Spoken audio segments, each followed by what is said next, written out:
Hey, I'm Susanna Lanier, actor and acting coach for over 25 years. I'm Jess Greenberg, casting director for over 10 years. We're here to help you navigate this crazy, creative, and sometimes chaotic journey into the film and television world. We share our insights as to what works. And invite some pretty spectacular guests to share more ideas to move you on your journey. So without further ado, let's get into the show.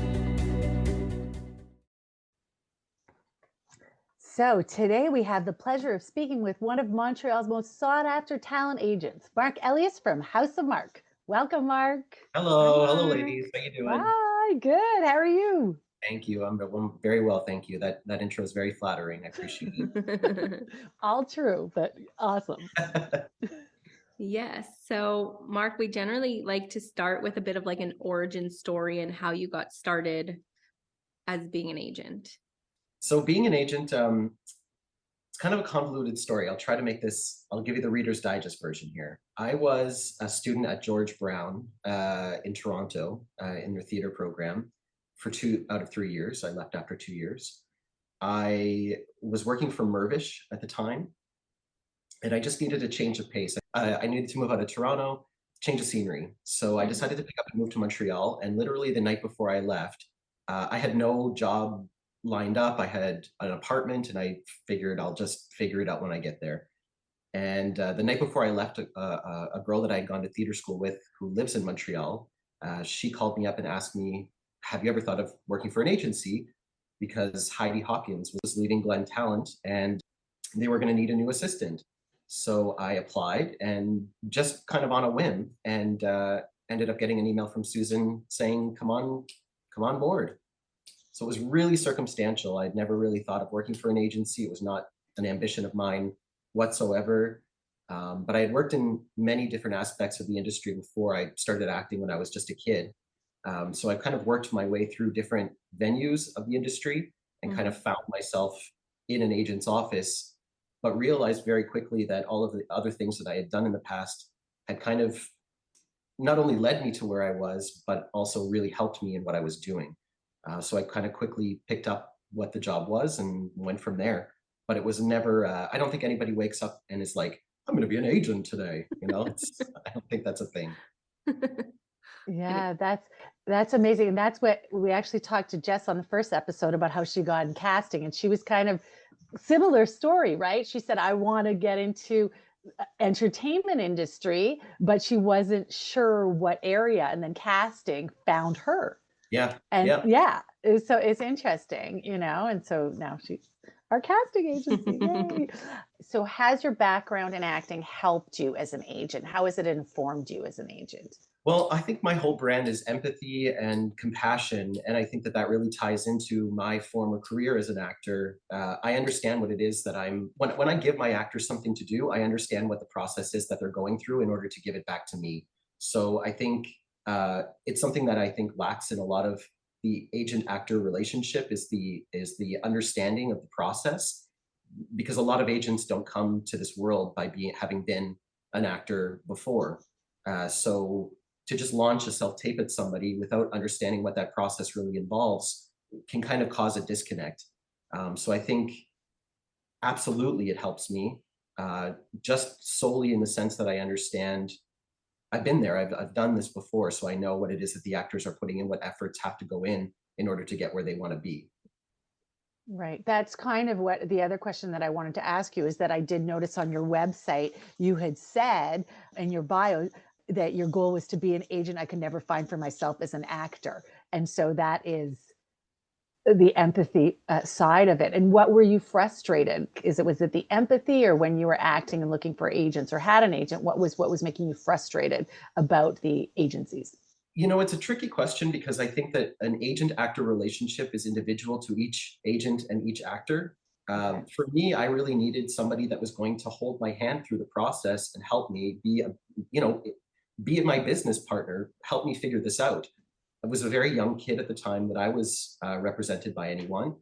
And I didn't feel like I had that guidance that I needed in order to fully understand what the process was. As a kid actor, I wasn't negotiating for myself. It was my mom that was doing it or whatever, you know? So when you become of age and you get thrown into the real world of acting, there's no safety net, and nobody really has the time to sit you down and explain to you what each step of the process really looks like. So you kind of have to figure it out for yourself. But I always thought that there is room for an agent to step in and just be at least, I don't want to solve everybody's problems. I always say to my actors, I'm not your mom. I'm not your psychologist. I'll be, as much of these things as I can be to a certain degree, but at the same time, we have to do this together. We have to be in this together. And that was something that I always felt lacked in my relationships with any agent that I ever worked with. There was no two-way street. It was like, you have to produce, you have to book the work in order for us to get paid. And my thought was, well, like, can't you help me do that? Right. Like it takes a while. It's also a little bit of understanding that sometimes it takes a while, right? To get used to and be more comfortable. Absolutely. Yeah. I mean, it goes even deeper than that, though. I mean, I think for me, it's about the relationships that I have with my actors are so important because I get a lot out of the conversations that I have with them, very casual conversations that I have with my actors. But in those casual conversations, I take pieces of information that they don't even realize that they're giving to me, and I strengthen our relationship through it. Be it a family emergency or whatever the case is, there's little tidbits of information that come out through having these conversations that helps us get to our end goal. But I feel like I can only do this by knowing my actors as well as I do and being as involved with them as I am. So it's my personal style. Not every agent is like that. Not every actor wants that. Right. But that's what I seek out in these relationships. Amazing. Can you tell us a bit more about like what your job entails? Like where does it start? And I know that's a gray zone a little bit for people, for people looking for an agent that don't really know, or some people approach me thinking that like I represent actors and that, like one time I almost didn't get paid because they're like, oh, we found someone else. I'm like, no. I get paid to look for people. I don't get paid based off who you book from me, So maybe if you could just talk a little bit about. Well, again, it is really individual to each actor. So I kind of, as I grow to know the actors that I represent, I realize that their needs are different. Their needs of me are different in every way. So I kind of try to implement whatever it is that I feel that they're looking for in this relationship with each individual. But like overall, like an overarching kind of day for me is to, do suggestions, book auditions, negotiate contracts, just establish contact with people, follow up. It's a lot of chasing. My job is a lot of chasing. It's a lot of stuff that people don't want to do. It's a lot of the loose ends that people don't either think of or they don't want to do themselves. And I don't always want to do it myself either, but that's where that relationship comes into play, where I can go to the actor that I'm close with and say, hey, can you book this, costume fitting or whatever, so that I don't have to or whatever. So it is really, no day looks the same. There's never any 2 days that are the same. And it is really individualistic to each actor that I represent. So each conversation is different. Every phone call is a different challenge. But I think, the tight way to define an agent's job is you're a problem solver. You're right. You're for lack of better terms, you're a mom. Like people want and need to just talk it out sometimes, and nothing can come of that. The conversation can end with them being in the exact same place that they were when they called you, but they've at least expressed what it is that they needed to express. I've learned over the years to not take anything personally. And it goes back to, this is a business relationship. We're in this together. What sucks for you really sucks for me too. I don't get paid until you get paid. This is my livelihood as well. So I think keeping all of these things in mind for both myself and the actors creates more of a healthy relationship for all of us going forward. We all realize that we're in the same cart, we're eggs in the same basket. Mm-hmm. Yeah. And I wanted to ask then, what does your ideal client look like? Like, is it different or what does that relationship look like to you? There is no such thing as an ideal client to me.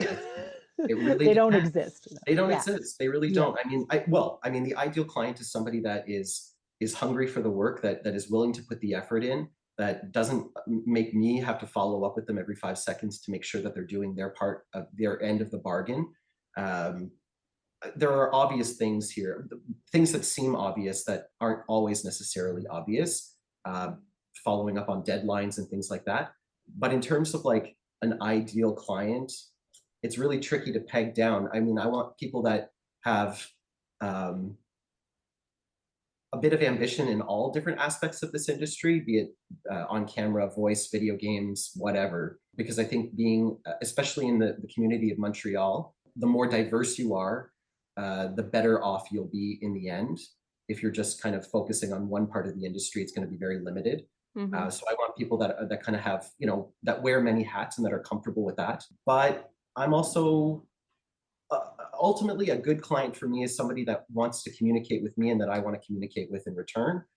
Somebody that I can form a relationship with so that we can figure out how to do this together. Because again, it's really individualistic to each person that I work with.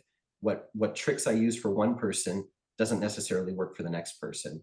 So it has to be, you have to boil it down a little bit to figure out what's going to work for you.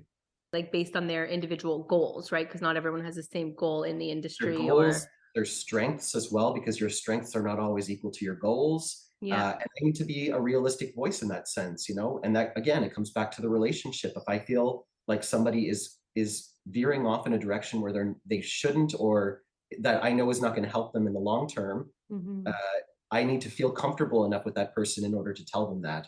So for me, it's relationships, relationships, relationships. It's all about building that trust and that understanding with each other. You know, I am one person. My opinions are only my own.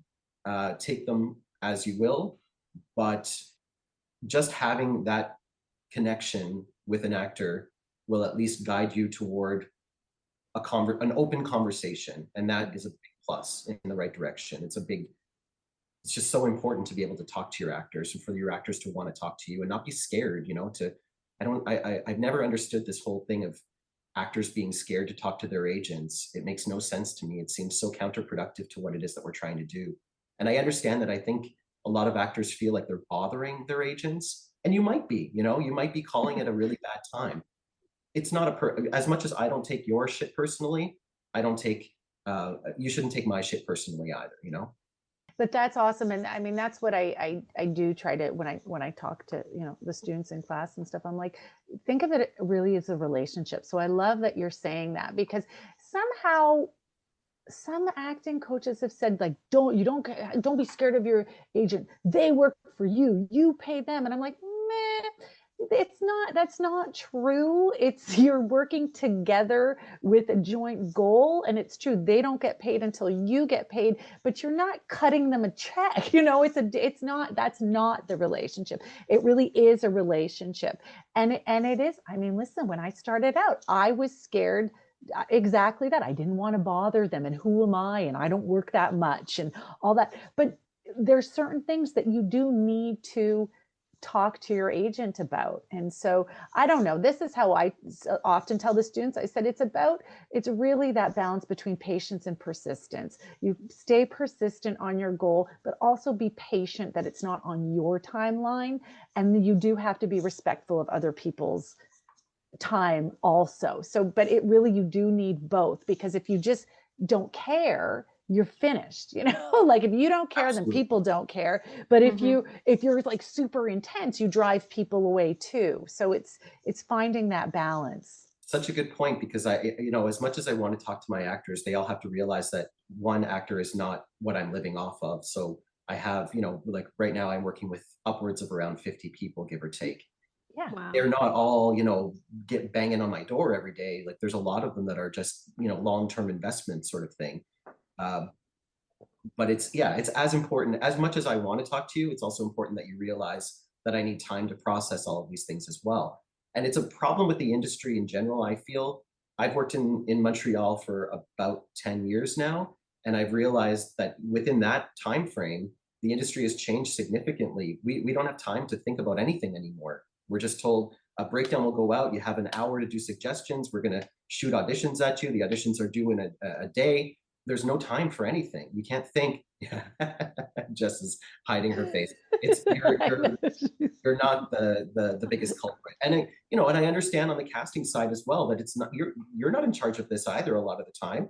No. You have a deadline just like everybody else. So if we can the quicker that we all realize that we're all working toward an end goal that is very common, even if it's not the same venue, the happier and the easier this will be. The happier everyone will be, the easier this will be for everyone. Yeah. And so what is your favorite thing about being an agent? My favorite part about being an agent, I don't mean to harp on this point, but it's all about the relationships for me. I really feel like the relationships that I build with the actors over time is the most gratifying part of this job. We are, I've been working with some people since the beginning of their career or shortly thereafter. And I've seen the growth in them. And it's so gratifying to see that happen in front of me and to know that I'm a small part of that. I'm a very small part of this equation, but at the end of the day, I don't think that they would be where they are without me, and I wouldn't be where I am without them. So these relationships mean everything to me. Yeah, well, that's awesome. And I do want to say that I don't think you're a small part of it. I think you're a very big part of it, because having that support, that guidance, the ability to say yes and no if it doesn't align with their career visions and what you guys are creating together, it does take strength to do that. So I think you're actually a very, very big part of it. And I think that's wonderful. And yeah, and I agree. I think the relationships are, a huge, huge part. And I think the way your perspective on those relationships, and it really does feel like it's business, but built from trust and caring and empathy and really wanting to create something cool and fun together, as opposed to just let's see how big we can go, cha-ching, cha-ching, cha-ching. It's like, honestly, sometimes it is that as well, though. Very honestly, a lot of the time, or well, not a lot of the time, but sometimes it is just about money. How can we make the most money together with the least amount of work? And yeah, that's cool. Right? I'm down for that. Yeah. And having a relationship where you can talk to your clients about what their goals are and to be able to put that into motion in order to get to that end result is so gratifying. It doesn't always work out. Sometimes you don't get the job. A lot of the time you don't get the job. But being in there together, your successes are my successes and vice versa. Same when it comes to rejection as well. Your rejection is my rejection as well. We both process it in different ways, be it a victory or a defeat, but doing it together makes it easier, and it creates conversation about how to move forward from this moment. There's always something to learn from every booking, every rejection, every callback, whatever the case is. Process it, move on to the next thing. Cool. Yeah. So how do you build your roster? I feel like maybe you're not looking to build it right now, or I'm wrong, but how do you build it, or what was your vision? And also a follow-up to that is, how do you decide when it's time to part ways with an actor? Building a roster, how I started was I was kind of doing a side roster under Glen Talent. So while I was still Susan's assistant, she had allowed me to start taking on clients under her direction. And full disclosure, I owe everything that I know to Susan Glenn. I wouldn't be here without that woman. Bless her. She gave me everything that I have today. She kind of guided me in a direction, told me that you have to work with people that you connect with. That's the biggest thing. Yeah. So the people that I sought out originally were people that I had either worked with as an actor myself previously or had followed their careers, checking up on them every now and then to see what they're doing. I went to a lot of theater back in the day. A lot of it is word of mouth as well. Somebody suggests someone and I meet them and we click. Chances are if I'm we'll call it in a relationship with an actor that suggests someone to me, chances are I'm also going to get along with that person. So it's not always, I obviously weigh, what is this person going to bring to the table? And it's not always about what I can bring to your table. What can you bring to my table as well? What connections do you have? What people can you connect me with, and vice versa. But yeah, a lot of it, some of it is word of mouth. Some of it is family connections. I've got a lot of, I'm kind of known for exclusively only working with kids of parents that I also represent. Right. Yeah. Makes it a lot easier. People know what they're getting themselves into. Family member, additional family members, be it cousins or daughters or uncles or whatever, there's always someone that's kind of, I don't want to say ratting at my door, but knocking at my door to Right. see if I'd be interested. There's no real, I think again, it's an individualistic thing for each agent. I don't think that there's any one way to build a roster. I think for me, I just see something in someone, see some kind of ambition in someone, or it's a vibe that I get from them that we click enough that I feel like, yeah, I can move forward with this person. We can make something happen with this. Yeah. But it's different. And sometimes it catches me by surprise. I'm never looking for anyone. I'm absolutely never looking for anyone. But somebody comes along and they're like this wonderful person. I'm not going to say no. Right. We'll figure it out, Yeah. And to your other question, how do I know when it's time to let someone go? The minute that I don't want to call you, the minute that it's like it feels like a chore, it's gotta happen. Yeah. For me, I think that it's more about, I'm thinking of your side of the coin, the actor side of the coin. I don't feel like I am doing you the service that you deserve. Therefore, you need a fresh set of eyes, someone that's going to take this relationship in a different direction. And again, what I offer as an agent does not work for everyone. It's not a cookie cutter situation where it's going to work for everyone. Yeah, that's great. And it's hard to stay motivated and wanting to work for somebody if they seem to be like, meh, not that interested in updating their material and trying to network and trying to put the best self tapes forward and have that spark. If they no longer have a spark for it, also, they're sort of waiting around to see, well, I'll stay open just in case, but without that, it's not very exciting for you either. I would assume to really want to get in there and make those extra phone calls for the person and stuff.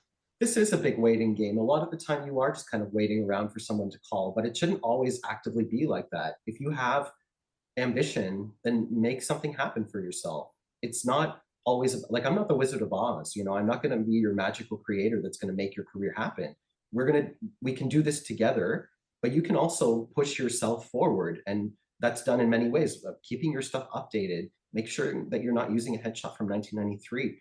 Like, give me the tools in order to be able to use, to push you forward in a more progressive and modern way, as opposed to, well, I know that the demo is the same that you heard 16 years ago, but like, they're still good. And I can talk until I'm blue in the face. They need to see the result. It's why casting will ask you to do 17 tapes for the same project. They need to see that material. They need to see it coming out of your mouth. Otherwise, there's no way that they can cast you in that role. So like, you gotta stay updated. You gotta stay on the ball. You gotta stay focused. And I can't do that for you. I can be there with you, but I can't do that for you. I can't book the job for you. And I'm not a producer. No, I'm not a producer. I can't make the work up. I seek it out. I build the connections. What you do with those auditions is completely up to you. And you generally review tapes before they're submitted, right? Yeah. Like, you're pretty involved in that process. This has been the biggest change since everything shut down, is the fact that I now get to see every audition that an actor, or almost every audition that an actor submits. I review every tape, every take, every slate, everything.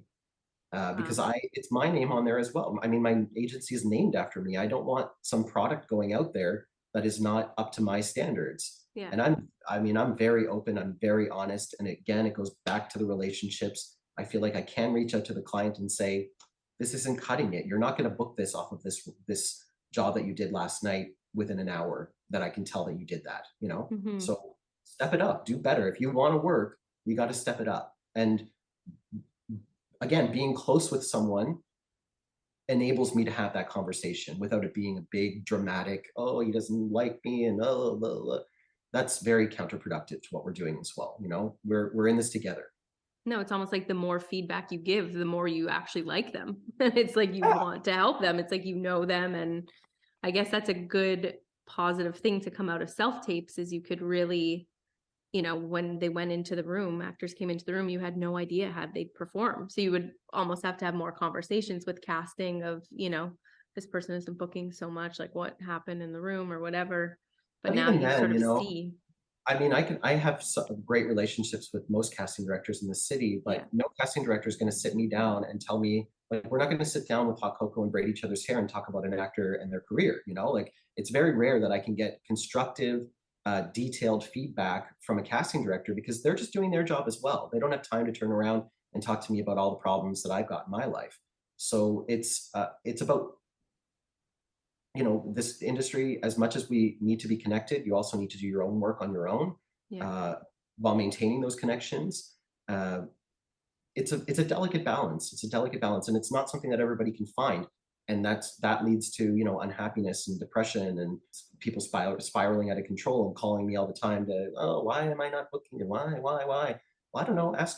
Look in on yourself. Why? Ask yourself why Yeah. this is happening to you. You know, I'll guide you through, but I can't solve your problems for you. And neither can the casting director. And your feedback is that you're still auditioning and that they're still, you know, you're booking every now and Calling then, you or in. they're Yeah. calling you in. That's huge feedback. If you don't hear from me about a casting director, that's feedback in itself. Yeah. For sure. Yeah. I know a lot of actors, they do want to know like feedback, they feel somehow, and it's true though, with the self-tape world, they're like sending it out into the, world wide web, and then it's like goes dark. So it is, so that you basically answered the question, but I'm just reiterating, you watch all the self-tapes. And if you have an actor who you feel is constantly submitting really good solid self tapes, but not booking very often, then will you ask the casting director, look, this person has submitted 10 really great self tapes and it's still feels like it's going out into the World Wide Web without any kind of anybody's watching it. Do you have any feedback? Like, will you do that at that point? Absolutely. Yeah. It's important to know what's going on in the minds of the casting directors, even if you can't get to the bottom of why it's happening. They can at least put you on a path so that you can correct the next one. A lot of the time it's, you know, they didn't have the right look, or they brought their friend in from LA, or whatever the case is, right? But it is about reaching out to them. If you're putting out good product after good product after good product and nothing is hitting, yeah, it is definitely a part of my job to reach out to casting and ask, what's going on? What can we do? You know, uh, but a lot of the time the feedback is just keep going. They're working in the right direction. It wasn't this one, you know, somebody else was better, or they had a vision going into it and this person fit that vision. Whatever the case is, there's 1,000,005 different reasons why you didn't book the role. uh, Figuring out how to get over that without it becoming this big deal every time is going to make this so much easier for everyone. And I understand it is really difficult to do that, but a huge part of this job is rejection. And learning how to deal with that rejection is another huge part of this job. Well, you know what I always say? I say, guys, if you're not getting it, like right now with the self-tape world, it's like 100 people are going out for that role. So you're in great company if you're not getting it. You've got 99 other actors you can commiserate with who all probably did really great work. Yeah. I said at this level now, it's like they're coming out from Toronto and all over the place for these smaller roles. I said, so you're in good company. So just know that. And sometimes it is, you're too tall, you're too short, you're too whatever, yeah. But and sometimes it is somebody else came up with a choice that they felt was more interesting, but so what? So you'll get them on the next time, and I've had to do it for myself, and I've told the my students also, is just your goals have to change. It has to be about making an interesting choice, finding truth in the character, like make it your mini performance every self tape. and that can be your new goal. Yeah, So I mean, you got to put your best foot forward every time, but you're not going to book it every time. That's the reality of how this works. And you're absolutely right. There's 99 other people that are auditioning for that one role. So your chances right at the very get-go are very slim. But if you book it, that's great. Happiness. You do that role, you move on to the next one. Uh, but you can't compare your career to anybody else's either. No two careers are the same, be it Hollywood stars or day players. Everyone approaches this in a different way. So, and which is something that I have to remind my actors a lot of the time too, is people would kill for the, little piddle jobs that you think are little piddle. Those are jobs that people want. And if you don't like them, step aside and somebody else will take over, you got to be not complacent, but you have to be happy with what you're getting as well. And chalk that up as a success story, use whatever knowledge you got from that to project yourself forward, go on to the next one. There's no magic job that's going to give you $100,000 and you're never going to have to work again. $100,000 not going to go very far. There's no magic job, especially in Montreal, where you're going to like become a millionaire overnight and you're never going to have to work again. It's always, and you're going to have good years and then you're going to have a terrible year right after that good year. This is how this works. And you have the quicker that you can figure out how to deal with that, the better you'll be. Yeah. do you find that actors, more than any other industry, are often dissatisfied? That's a really good question. I think, how do I answer this? Truthfully. Yes. It's funny. A lot of it's, I make a point of following up with every or almost, every job that an actor on my roster does, just to say, how did it go? And, did you have a good time? Blah, blah, blah. And I want to say like more than 50% of the time, what the response I get is, oh, well, we sat around for so long and the costume was uncomfortable and this person, blah, blah, blah, blah, blah, blah, blah, blah. And it's like, oh, okay, well, I just wanted to know if you had a good time, like, did you enjoy yourself? Because it doesn't sound like you did. I think that actors sometimes forget what the job entails. It's a job from the minute that you get the audition through to whenever you have to go to the premiere of whatever it is that you taped 6 months ago. Mm-hmm. It's a job and it's a process, and it can be a very long, drawn out process sometimes. You got to find that within yourself. If you don't like what you're doing, reevaluate.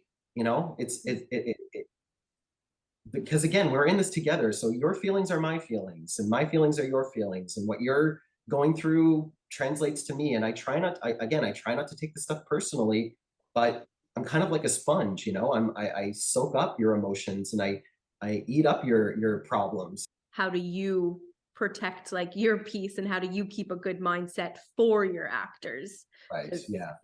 Time off is a big absorb deal everything. Yeah, I do. Time off is a big thing for me. Weekends, I need evenings. And I don't, do a lot. Like I'm a homebody. I don't go very far. I go to some theater. I go to see some whatever. But I just need the time to just disconnect, chill for a second, process the day. Because, from the time I wake up until the time that the emails stop coming in, it's just go, go, go, go, go, go, go. Nobody seems to realize, or it's hard for people to realize, be it actors, casting directors, coordinators, that your one project is just that. It's your one project, but I'm working on 75 projects on any given day.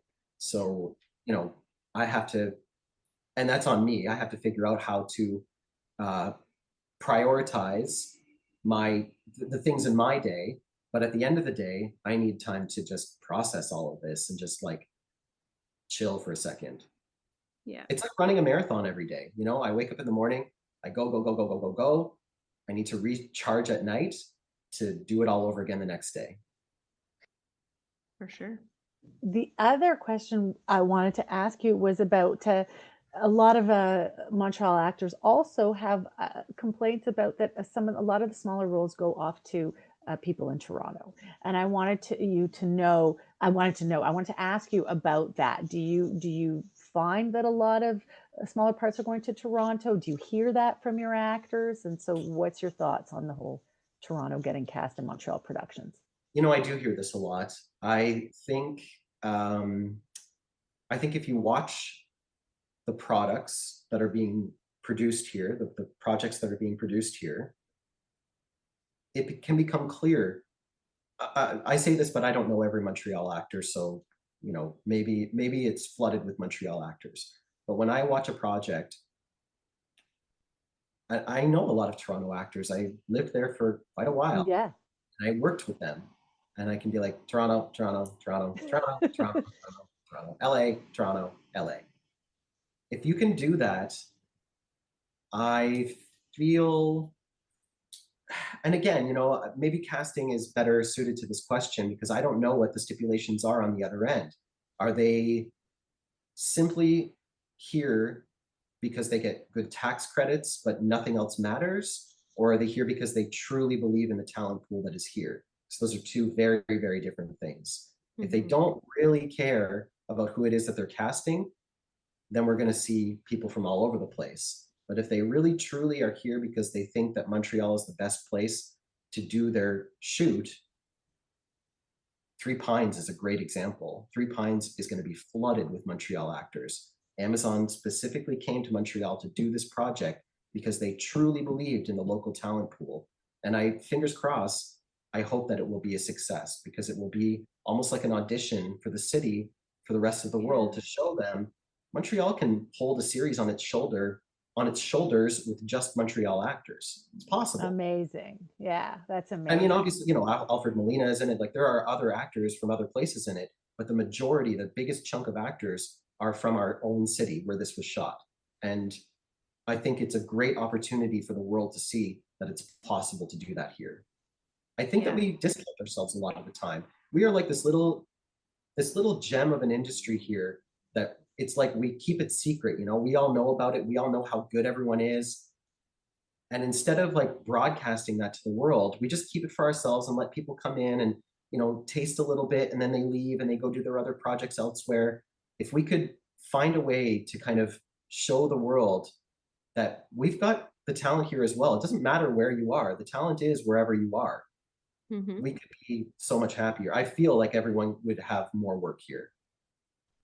Okay, Marc, so on that note about Montreal being a gem of a city, do you feel that an actor can be or have a successful career in Montreal, like as a working actor here? Absolutely, 100%. But that career is not going to look like it does in other places. And I think going back to being a diversified actor in this city is super important. Not only are you going to have a variety of different kinds of jobs, voice, video game, on camera, TV, film, whatever, narrations, whatever. It's just going to make it more interesting for you in the long run than, I mean, I think that there's something to be said for being able to book, role after role after role on a TV series and call it a day, a couple of days on set and your year is made. But isn't it much more interesting to work on a variety of projects over any given time and to see all of those projects come to fruition in very different ways and to know that you've been involved along the way in whatever capacity you have been? I think I work with actors who have greatly successful careers in Montreal and they only work in Montreal. Nice. But it is different from what their friends in Toronto or their friends in LA are doing, or even New York. It's very different, and again, you cannot compare your own career to anybody else's. It is what you make of it. And that's ultimately, at the end of the day, it's what you make of it. Nobody is going to hand you anything. You have to work for everything that you do. Even your agent, I'm not the one that's hiring you. We started working together because I believe in you and I believe in your abilities. And I think that we can make money together and we can, work on cool projects together. You don't have to impress me. It's everyone else that you have to impress. So put your problems or, put your insecurities with me aside and just do the work and you will be successful. Amazing. Amazing. Well, thank you, Mark. That's a lovely way to end things. So we so appreciate you Yeah. taking the time from your busy schedule to inform us of what goes on in your office. And we appreciate that. Thank you so much. Thank you for inviting me. This was really fun. It was. Thank you so much. So for today's takeaways, diversification and skill set will help you maintain your career as an actor in Montreal. Your relationship with your agent is a two-way street, and keeping up with your material and training will support your agent in promoting you. And as always, put your best foot forward in everything that you do. Have a great week, Yay. everybody. Thank Yay. you.